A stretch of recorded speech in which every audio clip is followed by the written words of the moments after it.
The way we travel and book accommodations has altered in recent years thanks to Airbnb. However, were you aware that it's also creating some problems, particularly with second homes? Keep watching this video as we tell you about the Airbnb effect. Imagine living in a lovely house in a desirable neighborhood. You can rent it out to tourists on Airbnb for a brief visit. Sounds good, doesn't it? The catch is that some people are purchasing second houses solely to put them up for Airbnb rentals. Many issues are being brought about by this. The emergence of Airbnb in recent years has changed our perception of travel and lodging. Airbnb is more than simply a website that links tourists to distinctive lodging options. It has unintentionally stirred up a contentious debate about second homes. Owning a second house in a charming area may sound idyllic, but in practice, things are far more complicated, posing issues with economics, relationships to the neighborhood, and the very definition of home. Investigating the origins of this phenomena is crucial to comprehending the impact of Airbnb on the contentious nature of second homes. Since its founding in 2008, Airbnb has grown in popularity as a website that lets people host visitors in their homes.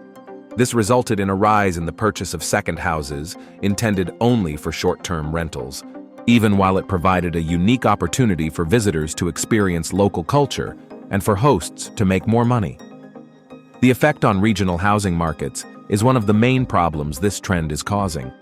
Housing for permanent inhabitants is becoming less available as more people buy second houses with the sole intent of renting them out on websites like Airbnb.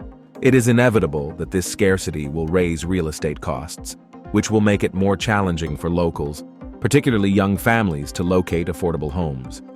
For some, what appears to be a profitable business opportunity becomes a barrier to entry for others hoping to settle down there permanently. The rise of second residences following Airbnb raises concerns beyond the affordability dilemma. There has also been a decline in many places' sense of community. Historically, relationships, common experiences, and a feeling of community have served as the cornerstones upon which neighborhoods have been constructed. But the ephemeral character of short-term rentals tears this fabric apart, as tenants are unable to establish steady, long-lasting relationships with one another due to a constantly shifting guest list. Furthermore, the local culture is frequently eroded by the inflow of short-term tenants. A steady stream of tourists passing through a community can dilute its particular character and traditions, which formerly identified it. In addition to reducing a location's allure, this cultural uniformity begs the question of whether these communities can persist over time.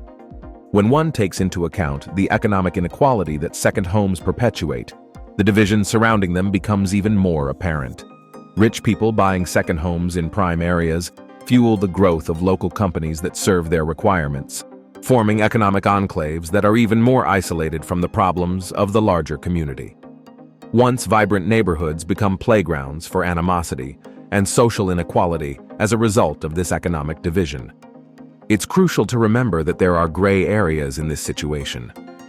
Second home proponents contend that by promoting tourists and generating jobs, they may boost the local economy.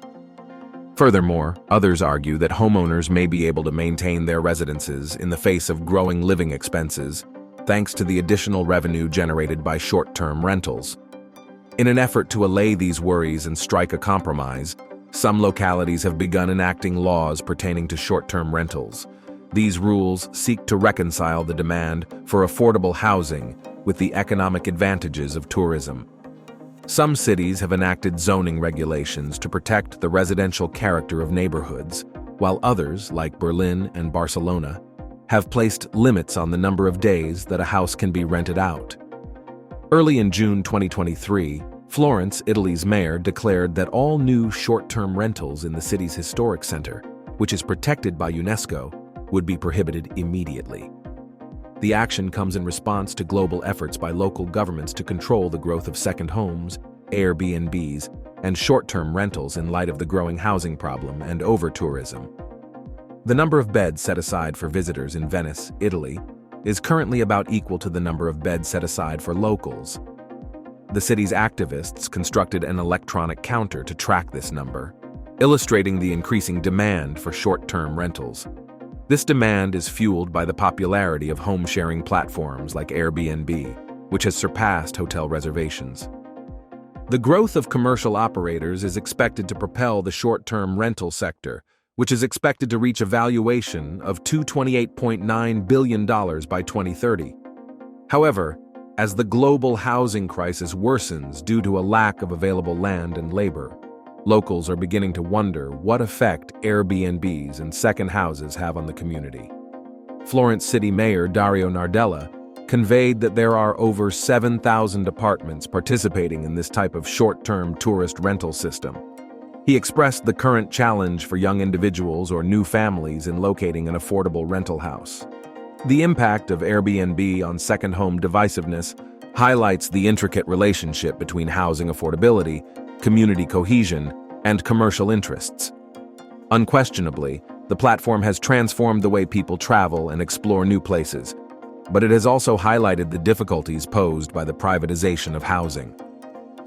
For legislators, locals, and tourists alike, finding a balance between the financial opportunities provided by short-term rentals and the requirement for inclusive, sustainable communities is still a critical issue.